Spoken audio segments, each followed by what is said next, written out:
So yesterday we spoke about the grief and loss that fill Ruth chapter 1. I'm happy to say that chapters 2, 3, and 4, the movement of the story starts to move upward in a more positive direction.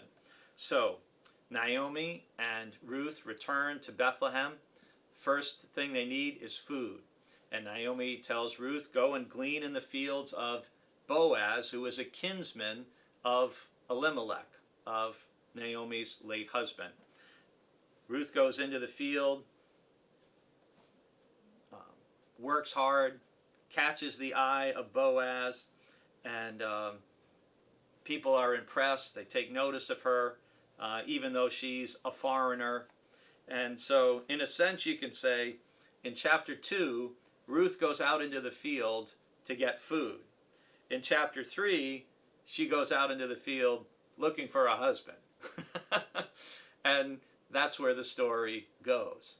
And so her mother-in-law, like many mother-in-laws, who's trying to make a match between a member of the family and somebody else, Naomi's tells her, this is what you're going to do tonight, and this is how you're going to wash and anoint yourself, put on your best clothes, go down to the threshing floor, and don't make yourself known to him until he's done eating and drinking, and then when he lies down, then go and lay right next to him.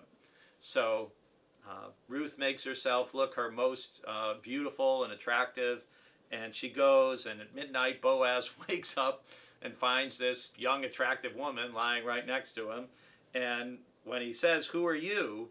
We have this amazing statement. This is in chapter 3, beginning in verse 9.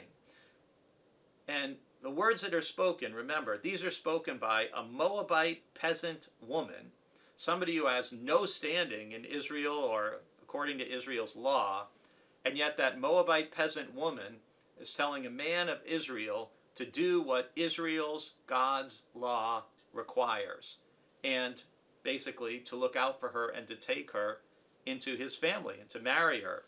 And so Boaz he likes the suggestion, and he compliments Ruth. He says, but there's a process we've got to follow. So she stays there until the morning, and then the legal process starts. And there is actually one kinsman of Elimelech who's closer in line than Boaz and would have, we would say, first dibs on marrying Ruth if he wanted to. But thankfully, in a story that works out well, he doesn't want to marry Ruth.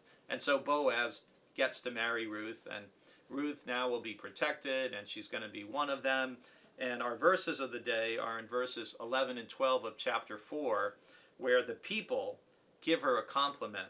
It says, then all the people who were at the gate along with the elders said, we are witnesses. May the Lord make the woman who is coming into your house like Rachel and Leah, who together built up the house of Israel.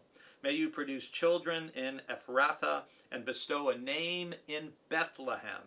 And through the children that the Lord will give you by this young woman, may your house be like the house of Perez, whom Tamar bore to Judah. So you see the thread here. We're talking about Jesus' family tree this week, remember. Tamar we heard about on Monday. She's mentioned here in the book of Ruth, connecting our threads as we're moving forward in the generations. So Boaz and Ruth get married. They produce a son, and Ruth's son becomes the grandfather of King David.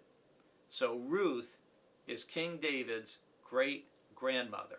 And again, we see a non-Hebrew woman who is absolutely crucial in Jesus' family tree. And it's her son who's the grandfather of David. Pretty cool story, isn't it?